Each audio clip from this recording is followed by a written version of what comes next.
I went to Right. bed early. I had all night to work. And, so now I didn't have that much time when he turned 7, 8, 9. It was too tough. I hear you. Now, how was when Peterson was during that period of time when he was like on the run, dyeing his hair and stuff like that? How was he paying for his expenses then? His parents were giving him money?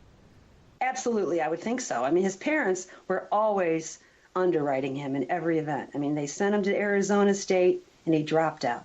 Then they sent him to someplace in Morro Bay, and then he went to another college, and he met Laci at Cal Poly, and she was there, and they got married, and then they followed him. They followed him from San Diego up to Morro Bay, but they did not follow him to Modesto because I think Modesto was just beneath the Petersons. They weren't going to live in Modesto. So when he moved to Modesto, he was only seeing his parents from time to time, but they bought him that golf Membership? that country club membership, right, in Modesto. They bought that for him. And that was $25,000. So they just went and bought him that, and he played a little golf.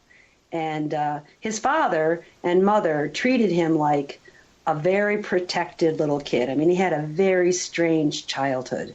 They penned him like a little veal calf. I mean, they didn't let him out. They didn't let him associate with other little kids. His father took him to the golf course virtually every day after school, so he didn't join any kind of organizations. His dad just commandeered all of his time, trying to turn him into a professional golfer. And he was a peer of Mickelson, of Phil Mickelson's, and they both went to the same high school. And then Phil Mickelson went to Arizona State, and then Peterson went there, but he was a walk-on. He did not get a scholarship, and he didn't even stay. He stayed one semester and dropped out.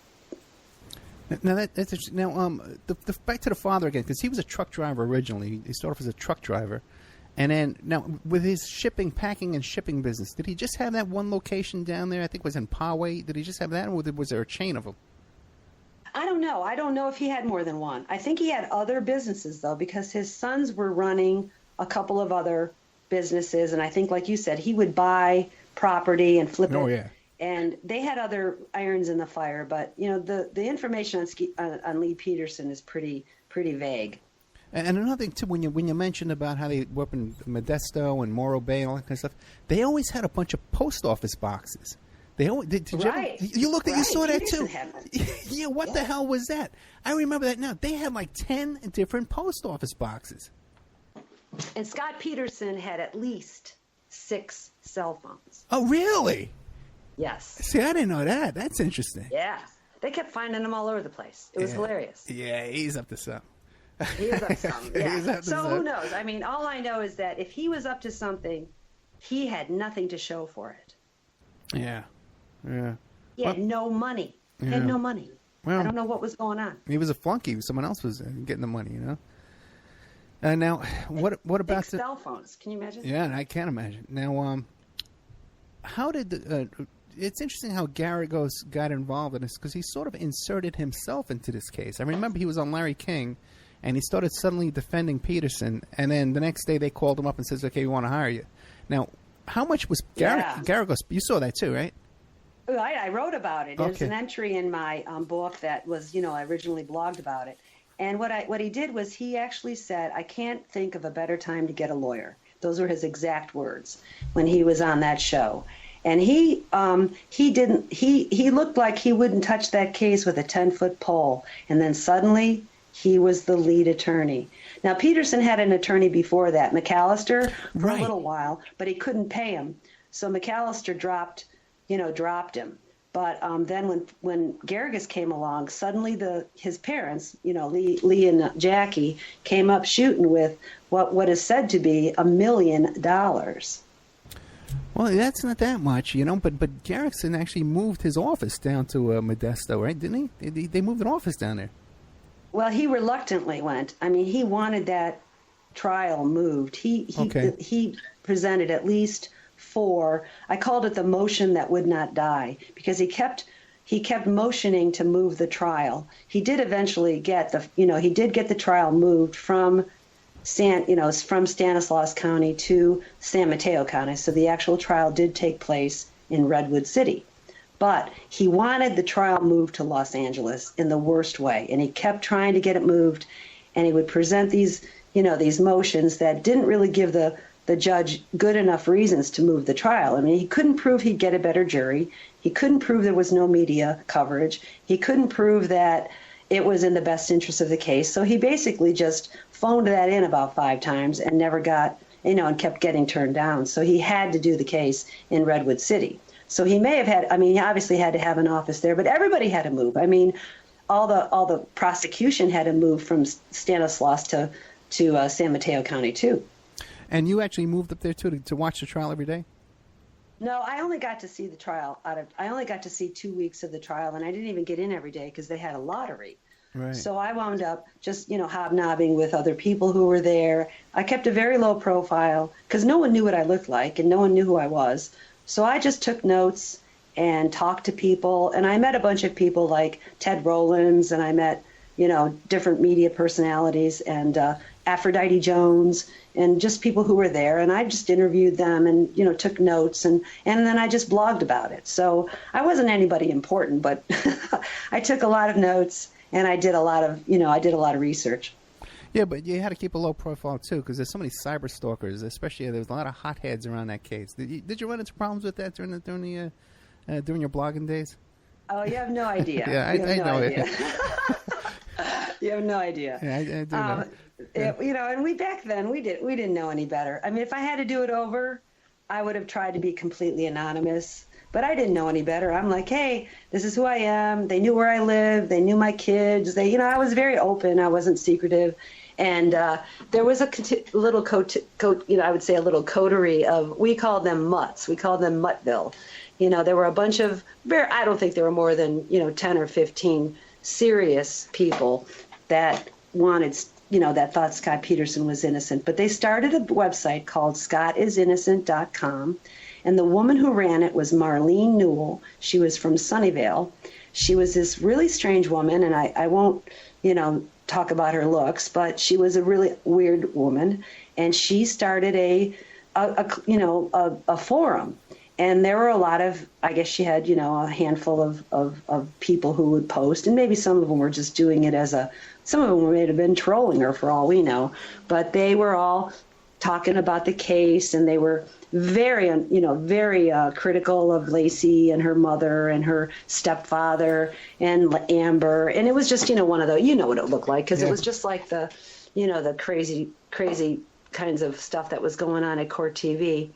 And so eventually, I picked a fight with them, and I kind of had a thing with Marlene. But I really just stuck to the facts. I just said, here's the facts. And she really went to town. She posted all the transcripts, which made them available to people who otherwise would have never had access to them. She posted all of the, the evidence. She posted everything as the trial was going on. She was at that trial every day. Well, she lived nearby. She was, just outside San Jose. And she had access. And she also, cozied up with like Matt Dalton, who I think is partly responsible for this A&E show, who also wrote his own book. And then there was, the Peterson family that she cozied up to. And I think they might have underwritten her work.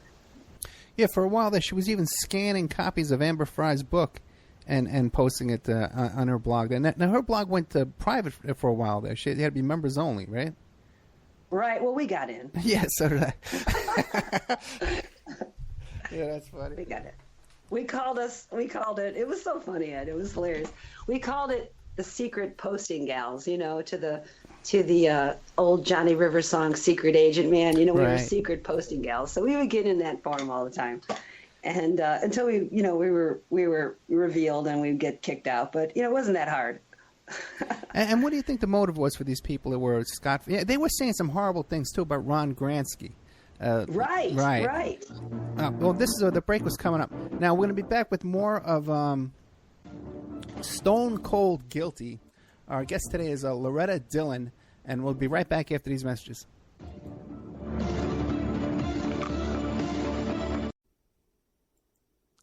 And now a word from our sponsors. Archival Revival, the Christian Film Archive, is currently paying for vintage Christian films. They are dedicated to preserving and restoring classic Christian films and media. So if you have an original prints, negatives, or other film elements of classic Christian films, or you have audio recording masters for classic Christian record albums, they want to buy them from you. So email archival.revival@gmail.com, and they're going to make you an offer. Archival Revival wants to preserve these classic Christian films so that they continue saving people for years. These films have brought people to salvation. They want to continue that. Their staff has decades of experience in handling and preserving of film elements, and they utilize the very best climate-controlled film storage facilities around the world. Contact them today at archival.revival@gmail.com. If there's someone you know has these prints, negatives, recording masters, or other materials from vintage Christian films, you can check out their blog at archivalrevival.blogspot.com.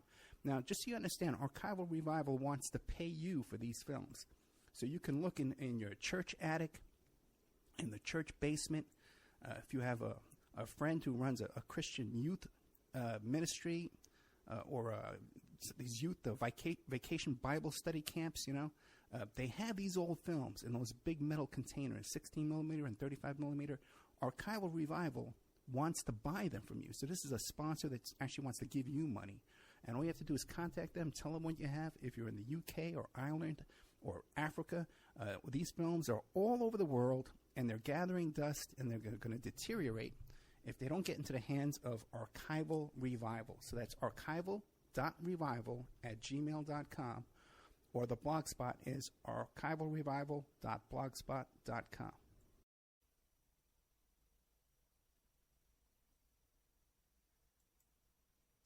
Don't forget, this show is brought to you by pscoco.com. Phoebe Sod is an independent curator with the Cocoa Exchange. The Cocoa Exchange is formerly known as Dove Chocolate Discoveries, and they make the finest silky smooth chocolate because the products start with the best cocoa beans, which are tested for quality and flavor by expert technicians. The Cocoa Exchange offers not just premium chocolates, but anything from sauces and spices to brownie and cake mixes, and even coffee and martini mixes. If you wish to treat yourself or someone you love to a sweet and tasty gift, then the Cocoa Exchange is the brand for you. So you go to pscoco.com, you click on the Shop Now button. You can see all their beautiful chocolates. You can order it right now tonight. It could be in your mailbox in a couple of days. Or if you want to get into the chocolate business, you want to be a chocolatier just like Phoebe Sod, you can click the Contact Us button, and you can learn how to get your own website, go into the cocoa chocolate business, and sell chocolate and make a little bit of money there. Remember, all these shows on Awake are brought to you by emailrevealer.com. You can go to emailrevealer.com and get a copy of my book, How to Become a Successful Private Investigator. But you also do all the kind of different services for you. An online dating service investigation. It's called an online infidelity investigation. And that's where you give us your husband or your boyfriend, your girlfriend's email address, and we trace it back to their online dating websites, and we return a list of all the dating sites that email is registered to. We can expand on that investigation and trace it back to porn sites, escort service sites, swinger sites, even gambling websites, and even prescription drug websites. If you think your ex-husband or something is addicted to prescription medication or involved in a extreme online pornography addiction, we can produce a report for you that you can use in court. Adoption investigations. If you want to locate your birth parents or your birth child you gave away for adoption, we can do adoption investigations for you.